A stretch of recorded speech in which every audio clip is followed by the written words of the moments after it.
CNB 광주방송이 각 정당의 정책을 알아보는 정책 토론을 진행했습니다. 김현 기자를 통해 자세한 이야기 들어보겠습니다. 김 기자, 지난주에 이어서 연이어 토론이 진행됐는데요. 이번 토론 정확히 어떤 내용이었나요? 네, 말씀하신 대로 이번 토론은 지난주에 이어 진행한 두 번째 정당 정책 토론입니다. 광주경실련과 각 전남일보, 광주 CBS가 공동으로 주관했고요. CNB 광주방송을 통해 생중계됐습니다. 공천이 치열하게 진행되면서 정책에 대한 정보가 많이 부족한 것이 이번 4.13 총선의 현실입니다. 이에 각 정당들의 정책을 한번 들여다보고자 마련된 정당 토론입니다. 이 정당마다 정책 전문가들이 토론에 참여했던 것 같은데요. 정확히 어떤 인물들이 참가했었나요? 네, 이번 주에도 전남대 주정민 교수가 사회로 진행이 됐고요. 새누리당에서 이인호 광주시당 경제위원장이 참여했고, 더불어민주당에서는 이영석 전 광주시 경제부시장, 그리고 국민의당에서는 김경진 변호사가 참가했고요. 정의당에서는 문정은 광산구 지역위원장이 참여했습니다. 민중연합당은 참가하지 않았습니다. 네, 참가 명단을 들어보니까 굉장히 광주에서 어느 정도 주목받는 인물들이 참가했던 것 같은데요. 정확히 어떤 주제를 가지고 토론이 진행됐나요? 네, 이번 토론회는 광주의 미래 먹거리 산업에 대한 정당들의 생각이 큰 주제였습니다. 토론자들은 자동차 밸리, 에너지 밸리, 그리고 문화 콘텐츠 밸리에 대한 각 정당들의 방향을 밝혔습니다. 첫 번째 주제는 자동차 밸리였는데요. 사업을 주도적으로 설계해온 더불어민주당은 자동차 밸리 사업을 핵심 과제로 꼽으면서 최근 성과에 대해 자평했습니다. 이에 대해 국민의당은 더불어민주당이 제대로 역할을 하고 있는지에 대해 의문을 제기했고요. 새누리당은 광주시에 더 철저한 준비를 요구하기도 했습니다. 정의당은 노사 간의 합의에 의한 광주형 일자리 모델이 해법이라고 제시했습니다. 어떻게 이야기했는지 화면으로 한번 만나보시죠. 아침에 제가 출근하기 전에 공장에 저희 직원들을 만나봤습니다. 공장을 돌린다는 것은, 제조를 한다는 것은 상당히 쉬운 문제가 아닌 것 같아요. 요즘은 세계가 경쟁 구조 속에 있는 거 아니겠습니까? 토마스 프리드만에 보니까 뜨겁고 높고 평평하다고 그러겠습니다. 초인류 기업들과 저개발 국가하고 서로 경쟁을 지금 하고 있는 그런 시대에 있습니다. 자동차 100만 대 참 좋은 의견입니다. 우리 지역에서도 좋은 양질 일자리가 생긴다는 것 얼마나 반갑습니까? 그런데 이 양질의 자동차 생산 이제 쏟아져 나올 텐데요. 붕어빵 찍듯이 쏟아져 나올 텐데 이제 시장에서 그걸 거부한다면 어떻게 되겠습니까? 정말 소중한 것은 일자리를 지키고 또 그 일자리에 대해서 우리가 관리하는 것인데 막연하게 자동차 100만 대 환상만 쫓다가 준비 없이 계획 없이 여기에 여당인 새정치민주연합, 지금은 더 민주당이 되겠죠. 이제 더 많은 준비가 필요할 것 같고요. 그 다음에 지방정부인 광주시에서 철저한 준비와 계획이 세워야만이 이게 가능하리라고 봅니다. 우리 광주의 미래 먹거리 산업, 그리고 또 우리 청소년들의 일자리 창출을 위해서 자동차 100만 대 생산 기지 구축 사업은 하루빨리 조기에 구축돼야 된다는 생각을 갖고 있습니다. 어제 저희 더불어민주당에서는 광주 정책 10대 과제 발표회를 가졌습니다. 이번 총선에 출마하는 8개 지역의 후보들이 모두 참석해서 발표회를 가졌었는데요. 표에 보시는 것처럼 문화 콘텐츠 그리고 자동차 100만 대 생산 도시 또 에너지 밸리까지 이 3대 밸리를 핵심 정책 과제로 지금 추진을 하고 있습니다. 그 중에서도 가장 무엇보다도 중요한 게 자동차 생산 100만 대 생산기지 구축이기 때문에 제가 경제부시장 때 또 이 사업은 추진했던 사업이어서 많은 또 관심을 갖고 있습니다. 다행스럽게 얼마 전에 우리 광주시에서 중국에 있는 구룡 자동차와 이제 2,500억의 투자 MOU를 체결을 했습니다. 이 사업 내용을 보면 연간 10만 대의 자동차를 이제 생산하는 건데요. 여기에 전기차 2만 대, 상용차 8만 대의 생산 MOU를 체결했죠.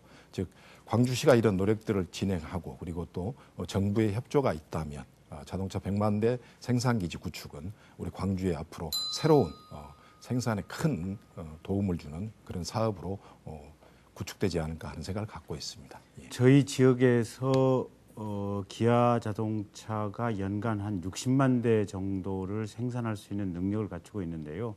대략 실제 생산하는 것은 연간 한 50만 대 정도 된다 그래요. 그래서 이제 가지고 있는 설비보다도 오히려 적은 양을 생산을 하고 있는데 그것은 이제 그만큼 수요가 조금 감소하면서 지금 그렇다고 하는 것 같고 어쨌든 근데 자동차를 장기적으로 지금 100만 대 생산할 수 있는 시설을 갖춘다고 하는 것은 우리 지역 발전을 위해서 굉장히 필요한 것 같고요.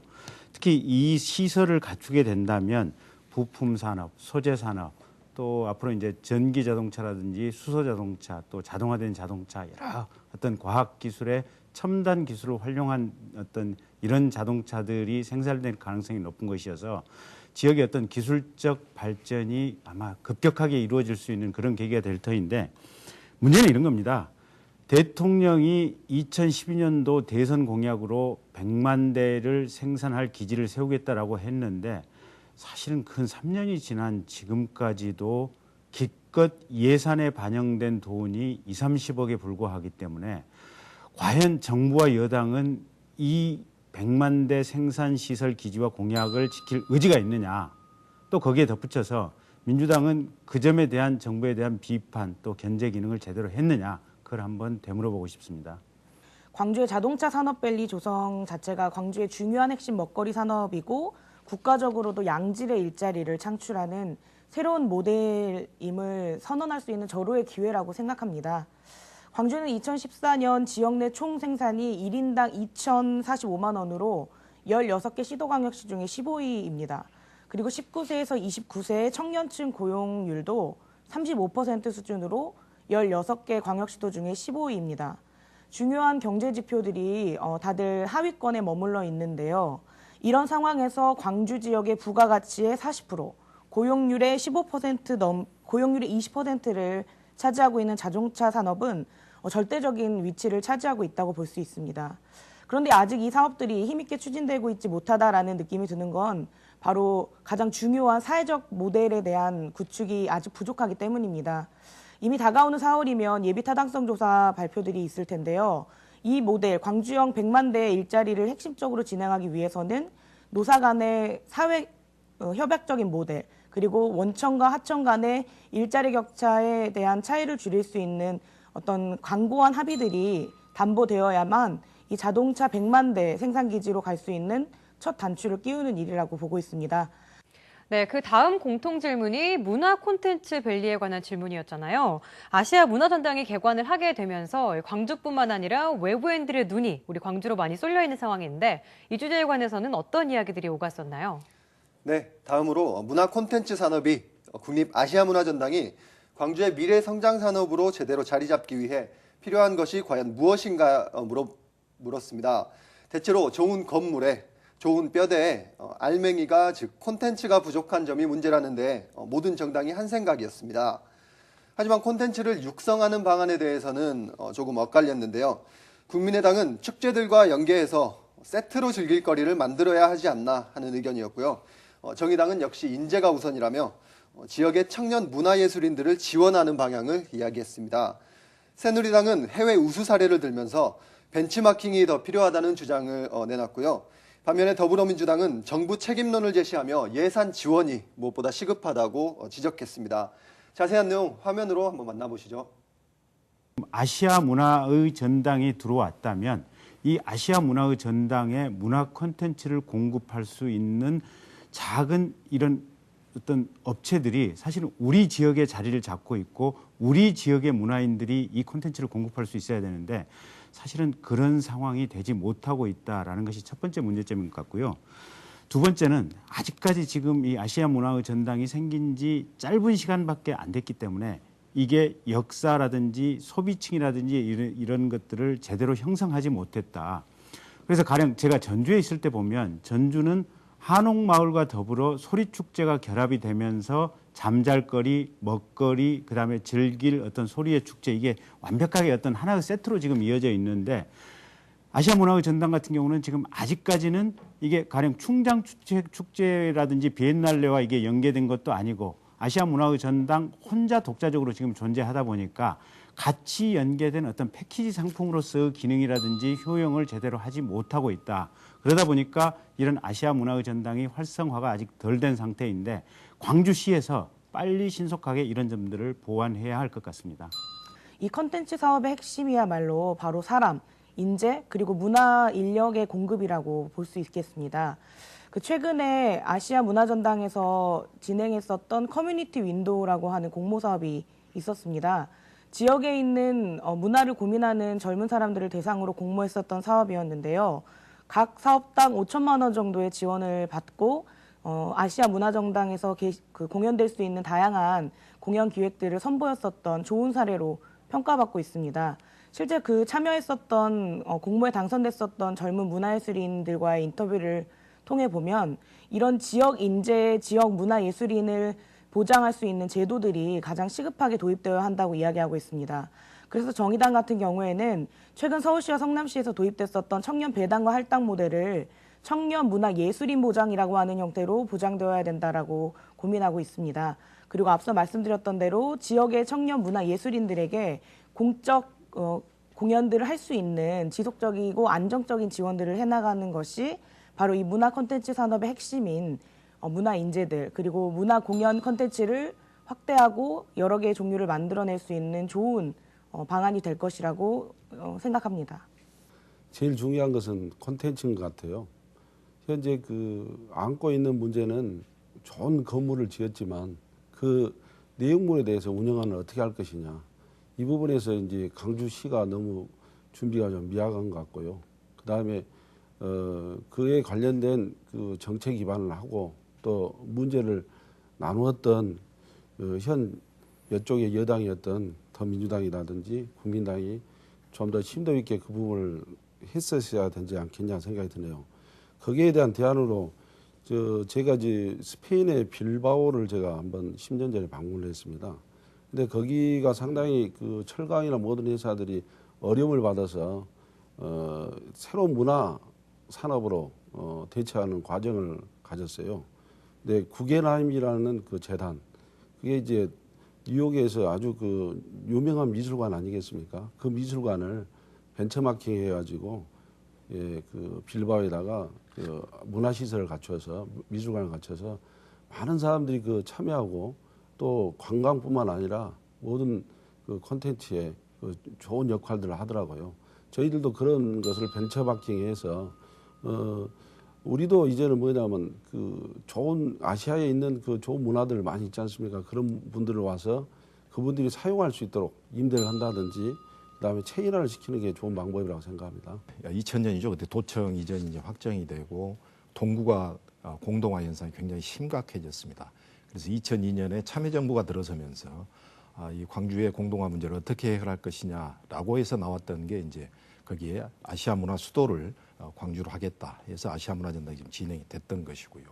그리고 또 이제 참여정부 때 진행했던 공공기관 176개 공공기관을 이전하게 되면서 이제 한전이 또 이렇게 광주에 와서 이렇게 또 에너지밸리라는 이런 또 사업들을 우리가 논의를 하게 되는데요. 지금 아시아 문화전당과 관련돼서는 저는 그렇게 생각을 합니다. 이제 전당은 지어졌습니다. 근데 집만 지어져 있고 여기에 이제 알맹이를 채워야 될 텐데 즉 문화적인 컨텐츠죠. 그 과정에서 엄청난 힘이 들었던 게 사실입니다. 방금 우리 새누리당 후보께서 이 부분에 대해서도 또 광주시와 여당을 질책을 하셨는데 그것도 지금 곡해된 겁니다.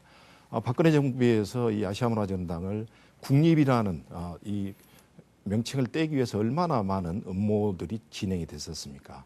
아시아문화전당을 법인화시키려는 노력을 했었고요. 이걸 또 많은 우리 지역의 국회의원님들이 그동안 노력을 해서 또 막아냈던 게 사실입니다.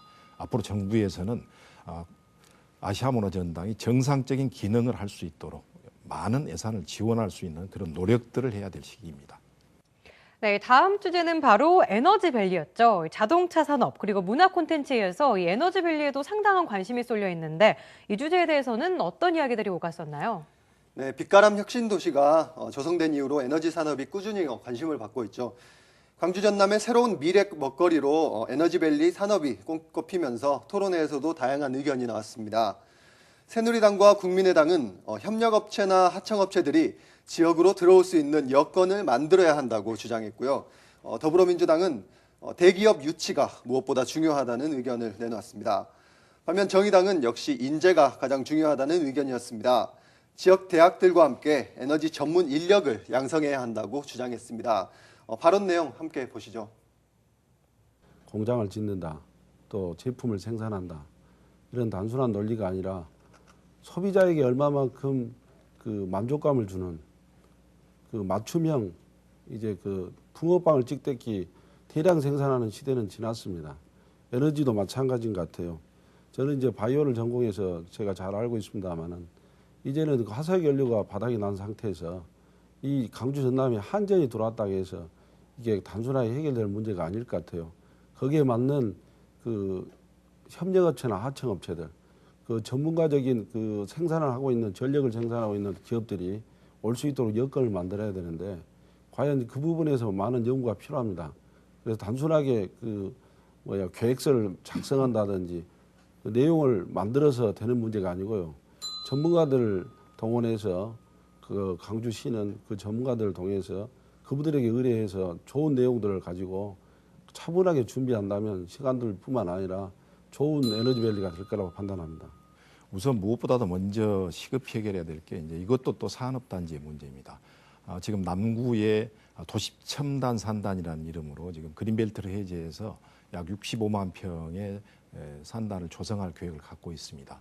근데 문제는 저희들이 광산업을 진행을 했었습니다만 아직도 광주의 광산업이 국제적으로 인정을 받거나 그렇지를 못하고 자꾸 축소되려는, 즉 투자한 만큼 효과를 내지 못하고 있는 게 대기업 유치가 쉽지 않았다는 게 제가 볼 때는 가장 큰 문제였거든요. 이 에너지밸리 사업도 마찬가지입니다. 스마트 에너지와 관련된 대기업을 광주에 얼마만큼 유치해내느냐, 이게 지금 에너지밸리가 성공할 수 있느냐 아니면 또 실패하느냐 관건인 것 같습니다. 그래서 이런 부분에 대해서 특히 우리 삼성전자에서 퇴직한 우리 양양자 후보가 많은 또 노력들을 지금 기울이고 있습니다. 저희 더불어민주당에서는 많은 기업들을 섭외하고 또 노력을 해서 에너지밸리에 대기업들이 투자할 수 있는 여건들, 그리고 또 그런 부분들을 조성해 나가는 일을 열심히 하겠습니다. 기본적으로 첫째는 과학기술 융성을 통해서 대한민국 국민의 삶을 획기적으로 바꾸겠다. 그래서 기본적으로 에너지밸리와 관련해서 첫째, 연구에 관한 많은 지원을 하겠다. 전남대학교 지스트, 또 광주 카이스트라든지 또 테크노파크, 이런 것들을 통해서 에너지밸리에 대해서 여러 기술적인 지원을 해서 하청업체들이 기술 지원에 대한 부담 없이 들어올 수 있도록 하겠다라는 점 하나. 두 번째, 이런 연구소들과 이 일선 산업 현장의 기업체들과의 협력 관계를 철저히 하도록 이끌어내겠다. 그리고 하청업체에 대해서 세제라든지 보조금 지원을 통해서 하청업체가 편안한 마음으로 입주할 수 있도록 도와드리겠다. 이런 말씀을 드리겠습니다. 근데 여전히 지금 우리가 논의하고 있는 다양한 산업단지나 밸리들의 구축에 걸림돌이 가장 되는 것은 여전히 사람의 문제, 인력의 문제, 이것들을 뒷받침할 수 있는 인재들을 어떻게 지속적이고 안정적으로 구축할 수 있느냐입니다. 아마 박지성과 이영표 선수가 뛰었던 프로축구팀으로 잘 알려진 네덜란드 남부의 작은 도시 아이트호벤에 대해서 잘 아실 겁니다. 이 아이트호벤은 필립스라고 하는 유명한 기업이 있는 곳인데요. 바로 첨단 산업도시로 알려진 곳입니다. 그 중심에는 하이테크 캠퍼스라고 하는 이 집적되어 있는 기술을 교육하는 기관이 자리 잡고 있는데요. 이 첨단 기술의 끊임없는 발전은 앞서 말씀하셨던 R&D, 연구 개발에서 나옵니다. 그리고 이를 온전히 기업에게만 맡길 수는 없는데요. 이런 것들에 대한 책임을 좀 강화하는 것으로 역할을 부여해야 합니다.